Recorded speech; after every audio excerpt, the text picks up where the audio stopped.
Dans la littérature scientifique, on incite beaucoup les enseignants à faire preuve d'empathie. Certains me rétorqueront sans doute que dans toutes les activités professionnelles, on fait l'éloge de l'empathie.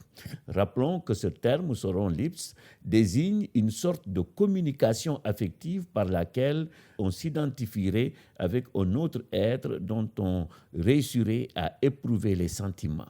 Bref, pour dire simple, l'empathie consiste à se mettre à la place de l'autre, mais sans prendre sa place. Pour l'enseignant, il s'agit de comprendre les émotions de ses élèves, de faire preuve de bienveillance et de sollicitude.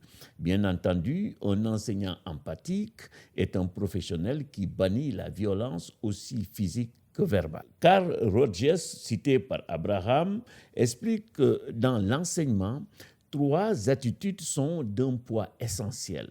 La faculté qu'a l'enseignant de comprendre la signification de l'expérience vécue par l'élève dans la salle de classe, d'exprimer cette compréhension, le respect manifesté par l'enseignant pour l'élève pris isolément, l'authenticité du maître dans sa relation aux élèves. En clair, l'enseignant qui fait preuve d'empathie doit, autant que faire se peut, tenter de comprendre l'environnement de l'élève pour créer les conditions qui le motivent. Cette écoute attentive du maître est aussi un moyen efficace pour lutter contre les préjugés et les stéréotypes en classe comme à l'école.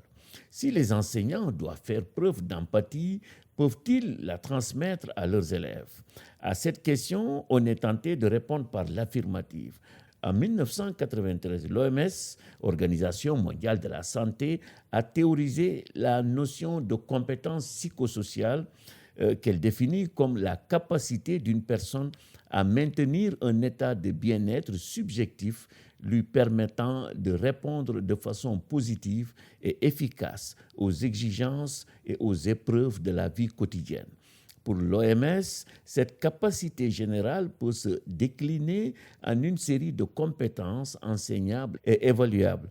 Elle considère que l'école devrait être le principal terrain d'action pour l'acquisition de ces compétences, c'est-à-dire les attitudes de communication, la capacité d'écoute, d'expression et de régulation des émotions, l'empathie, la coopération, mais aussi la négociation ou encore la gestion du stress.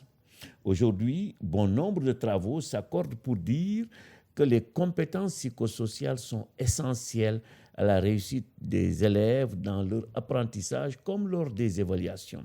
Elles seraient aussi nécessaires à l'instauration d'un climat paisible à l'école. Le Danemark est visiblement un pionnier dans l'enseignement de l'empathie à l'école. Dans ce pays, les enseignants dispensent des cours aux enfants de 6 à 16 ans. L'objectif, bien entendu, est de favoriser le vivre ensemble. En France, ce n'est pas encore le cas, mais dans une tribune publiée récemment par Le Monde, un collectif d'intellectuels a appelé à développer une citoyenneté éclairée en cultivant les valeurs liées à l'intérêt général et à l'altruisme. Pour ces intellectuels, il s'agit concrètement de développer l'empathie, la solidarité et la philanthropie chez les enfants. Espérons qu'au Sénégal, l'empathie ne sera pas un impensé dans les nouveaux curricula.